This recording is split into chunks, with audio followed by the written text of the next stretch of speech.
I've been working on these stadium products for all of the 25 years we've been doing it. My first project was at Hampshire Cricket Club, which was at the time the first new cricket club in the UK. And I've been working in the sector ever since. I wouldn't want to do anything else. These projects are incredible. They're very tough, but you can't beat that feeling you get when you go to the first event and you're there with 60,000 people watching an event in something that you've helped produce. I'm getting goosebumps now, literally. It's just saying that. What we bring is a real deep technical understanding of how these buildings go together, both from a buildability, construction point of view, but also in terms operationally. So, I mean, a stadium or an arena venue, they're highly complex, and they're also TV studios now, so there's a whole load of complexity around that. Huge amount of technology. So our technology team do a lot of work in this sector to really make the experience for all the visitors to a venue as amazing as it can be. It's that whole suite of engineering services that we do that we get to deploy, and that's part of the fun of doing it, is fitting all those pieces together. They're quite complex puzzles. I mean, a lot of the venues that we've done have been in and around cities or city centres, so there's often a lot of things in the ground already that you have to worry about. So, for instance, up in Manchester at Co-op Live, there was mine workings under the site. There were some services we had to divert. So it's about doing your surveys and your due diligence, understand what it is, and then developing a design that works with that.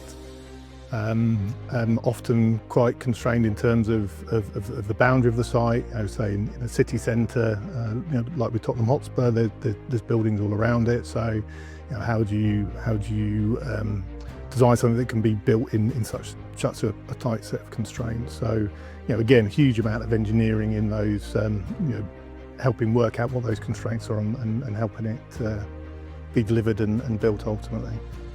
One of the key constraints we've had on a few of our projects is rail infrastructure. So often the sites that are available for these buildings, so they're quite big, might be say in an old railway siding or adjacent to railway tracks.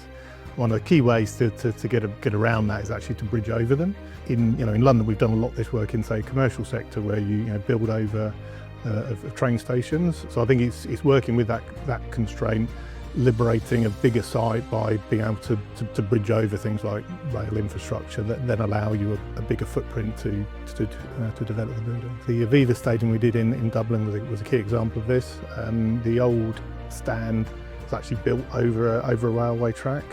So, obviously closing down a mainline track is very difficult and very expensive. So, effectively over a weekend we got a closure and were able to demolish the existing stand in one weekend, and then what our design did very skillfully was allow us to build back over the top of the rail line. The other key trend is obviously climate change.